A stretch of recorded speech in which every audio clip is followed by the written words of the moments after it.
Boa tarde, querido professor, mediador, meu irmão, né, que está aí, vai avaliar essa atividade, né?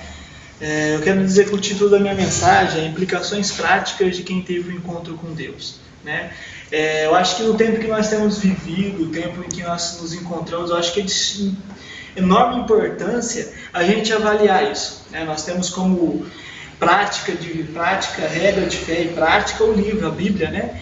Eu acho que através da Bíblia nós podemos tirar alguns padrões e poder analisar a experiência que nós temos vivido, aquilo que a gente tem encontrado, aquilo que a gente tem vivenciado, e realmente avaliar, né? Avaliar qual que é, o que é o que, né? Para a gente poder se identificar, porque num tempo onde se pensou que a religião ia diminuir, ela explodiu, e a gente vê a sede, a necessidade do ser humano por aquilo que é espiritual, por aquilo que é sagrado, que é divino, só aumentando. Vemos que o hinduísmo, o islamismo, o cristianismo, todas as religiões do mundo estão crescendo, estão ganhando uma expressão maior, e isso nos mostra como a ansiedade e o anseio do ser humano por encontrar o divino tem aumentado. E eu quero, através de um texto que está lá em Lucas, capítulo 5, versículo 1 ao 11, você pode me acompanhar na leitura, e a gente pode avaliar, né, através de homens da Bíblia que tiveram uma experiência com o divino,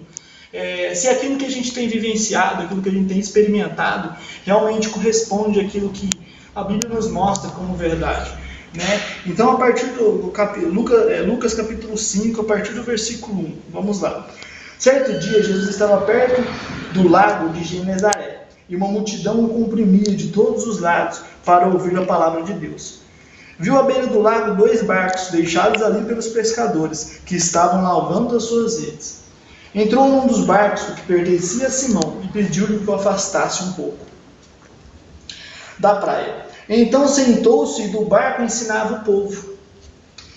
Tendo acabado de falar, disse a Simão: vá para onde as águas são mais fundas, e a todos lancem as redes para a pesca.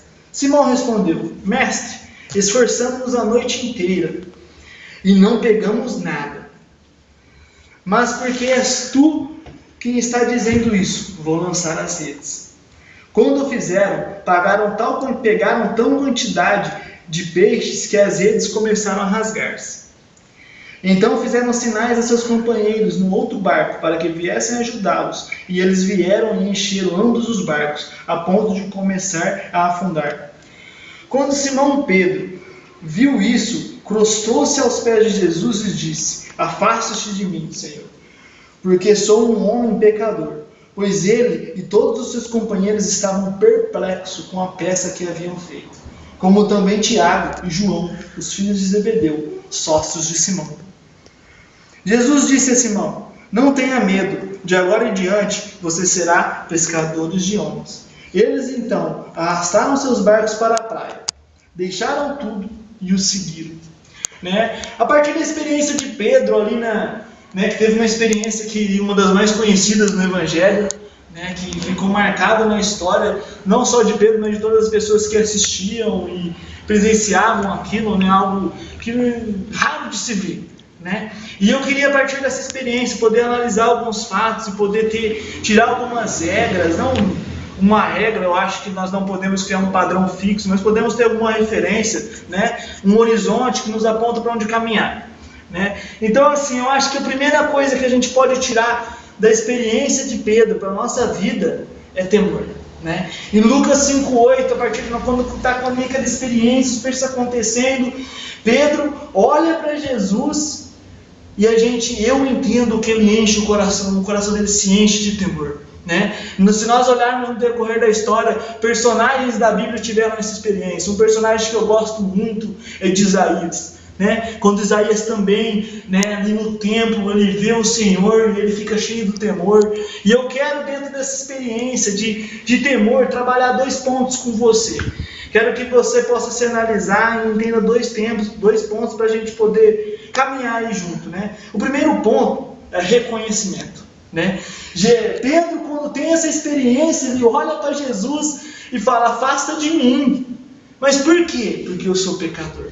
né? A gente vê também igualmente na experiência de Isaías, que Isaías está ali acusando as pessoas, mas a partir da experiência que ele tem com o Senhor, e o coração dele sente de temor, ele para de apontar e olha para si, né? Eu acredito que na experiência com o divino, uma espiritualidade bíblica e real, o ser humano que está tendo essa experiência tem o reconhecimento de si. Ele consegue entender quem ele é, ele consegue olhar para si e dizer: pô, eu sou pecador. Pô, eu estou fazendo errado. Eu estou indo no caminho errado. Senhor, se afasta de mim, porque eu sou miserável, né? E uma das coisas que eu, pelo menos na minha experiência, na minha conversão, uma das coisas que mais toca a gente é porque a gente tem esse sentimento, mas o que a gente sente da parte de Deus é um abraço. O que a gente sente da parte de Deus é aquilo que ele faz no decorrer do texto. Ele não rejeita Pedro, antes chama Pedro para si, né? Então, na experiência de uma espiritualidade sadia, cristã e bíblica, precisa ter o reconhecimento, precisa você se reconhecer quem você é, reconhecer a necessidade que nós temos de Deus, que nós temos esse homem pecador. Amém?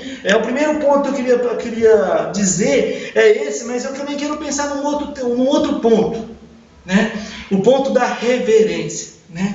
A partir do momento que eu tenho um coração cheio de temor, eu reconheço quem eu sou, mas foi a partir de uma realidade que eu experimento, uma realidade que eu não vivenciava, para que eu era aquém, eu era indiferente, eu não tinha discernimento dela. Só que a partir de uma experiência espiritual, eu realmente consigo me entender, me enxergar, mas a partir daquilo que eu enxergo, né? Uma coisa interessante que o ser humano ele aprende a partir da comparação. Foi a partir da comparação de que Deus é bom que eu entendo que eu sou ruim. A partir da comparação de que Deus é santo, que eu entendo de que eu sou errado, de que eu não sou santo, eu não sou impecável, eu não sou perfeito, a partir de uma experiência com aquele que é. Então nós precisamos entender que existe uma pessoa que é digna da nossa reverência, né? No dicionário, reverência, né, encontrei uma definição legal que fala: ação de reverenciar aquilo que considera sagrado, ou que se apresenta desta maneira. A partir de uma experiência que o nosso coração se enche de temor, nós precisamos entender Deus com essa reverência, né? E uma pessoa que tem uma experiência cristã, uma espiritualidade sadia, uma experiência bíblica, ele começa a ter reverência na vida dele.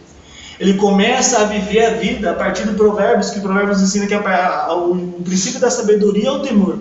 Nós começamos a viver uma vida com temor àquele que é real e que vai nos cobrar, e nós precisamos ter uma vida que agrade esse homem, esse ser majestoso, incrível, né? Nós precisamos então termos reverência a esse objeto, a essa pessoa, nosso ser que nós adoramos, que nós bendigamos, aquele que nós nos aliançamos, né? Porque nós andamos com o Senhor.